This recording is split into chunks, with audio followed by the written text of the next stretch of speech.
Hello everyone, this is Suraj Raul, a youngest digital entrepreneur. So आज चाहिँ म मेरो अलिकति journey related this direct selling business and किन स्टिल म यो बिजनेसमा अगाडि बढिरहेको छु, रन गरिरहेको छु भन्ने कुराहरू गर्नेवाला छु यो युट्युब भिडियोमा. सो सबैजनाले लास्टसम्म भिडियोजलाई चाहिँ कम्प्लिटली हेरिदिनु होला. सो अहिले चाहिँ लिगली म 17 वर्षको छु र आजभन्दा डेढ पनि नभनौँ, आजभन्दा 12 महिना अगाडि चाहिँ मैले आफ्नो अनलाइन बिजनेसको journey with direct selling company global भिक्टरसँग रन गरेको थिएँ र मलाई यो ब्युटिफुल प्लेटफर्ममा इन्ट्रोड्युस गराउनु हुने हाम्रो रेस्पेक्टेड अपकमिङ सुपेरियर समी गुरुङ सर हुनुहुन्छ र सँगसँगै आज यो 12 महिनाको जर्नीमा मैले धेरै कुराहरू सिकेँ, धेरै कुराहरू लर्न गरेँ एन्ड धेरै कुराहरू सिक्न पाएँ भनौँ न.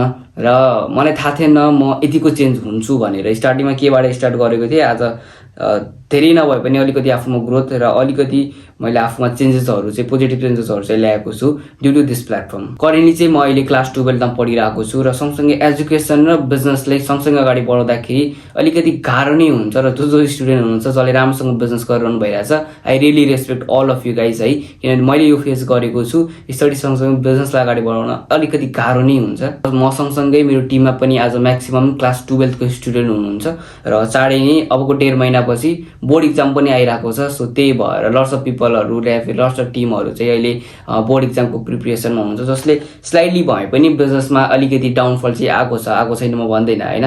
र सँगसँगै कतै न कतै यो कुराले चाहिँ मैले पनि ओभरल्याप गर्नलाई चाहिँ आफ्नो फ्रन्ट लाइनमा त्यही अनुसारको हार्डवर्क त गरि नै रहेको छु. मेरो पनि बोर्ड आइरहेको छ आई नो होइन, मलाई पनि पढेको टेन्सन छ, मैले पनि यताउता होइन, फ्यामिलीबाट प्रेसर आइरहेको छ, स्कुल कलेजेसबाट चाहिँ प्रेसर आइरहेको छ, नोट्सको प्रेसर होस् या फिर इक्जाम्सहरूबाट डेली बेसिकमा टेक्स्टहरू लिने होस्, टेस्ट इक्जामहरू गराइरहेको हुन्छ कलेजले, त्यो लिने होस्, त्यो कुराले अभियसली प्रेसर त आइरहेको छ.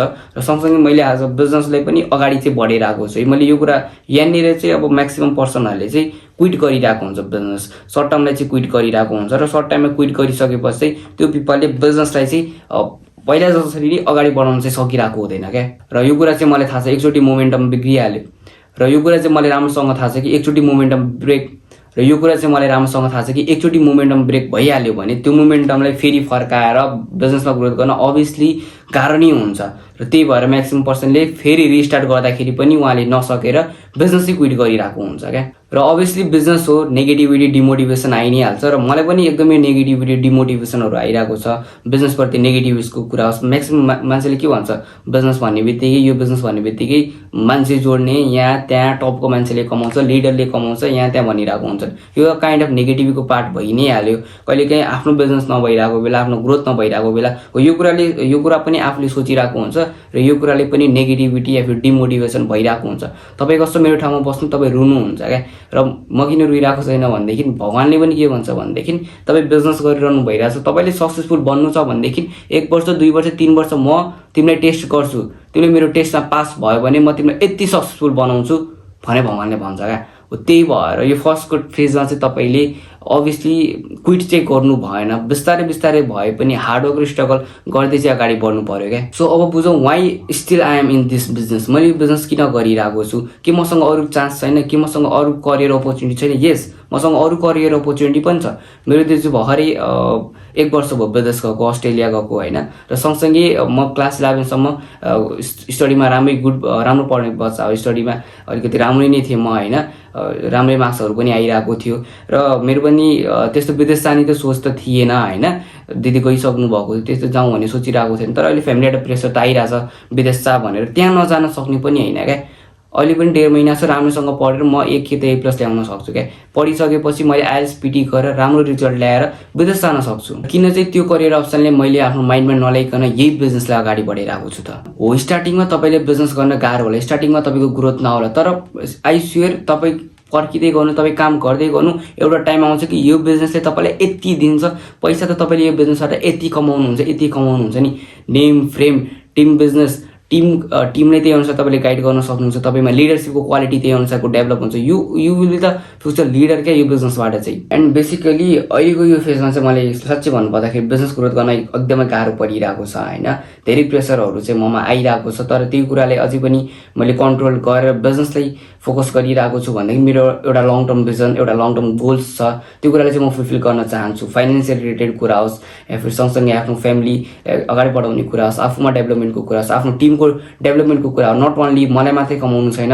भोलिको दिनमा यस्तो बन्नु छ कि मेरो टिममा साला 100 जनाले लाखौँ कमाओस् क्या, त्यस्तो बन्ने मान्छे, त्यस्तो बनाउनु पर्ने छ क्या मलाई। म त्यस्तो मान्छे बन्न चाहन्छु क्या।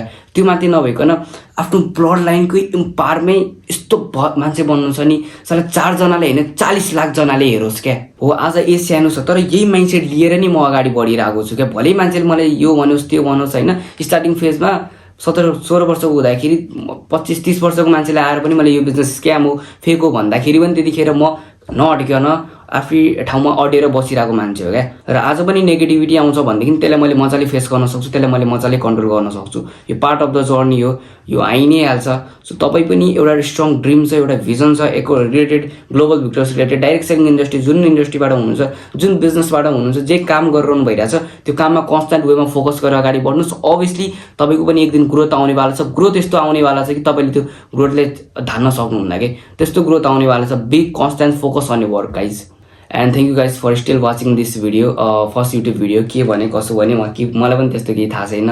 कतिपय क्लिपहरू पनि कट गरेको छु र नेक्स्ट टाइम अझै इम्प्रुभमेन्ट गर्दै गर्छु यो भिडियोजहरूलाई सुधार गर्न। र मेरो युट्युबमा सबै भिडियोजहरू चाहिँ लङ फर्मको भिडियोजहरू चाहिँ यही युट्युब च्यानलमा आउनेवाला छ। सो त्यही भएर चाहिँ युट्युब च्यानल चाहिँ सब्सक्राइब गरिदिनु होला। र जसले डाइरेक्ट सेलिङ इन्डस्ट्रीमा हुनुहुन्छ, जसले वर्क गरिरहनु भइरहेछ, बिजनेस गरिरहनु भइरहेछ, all the best guys. You will really successful in this business.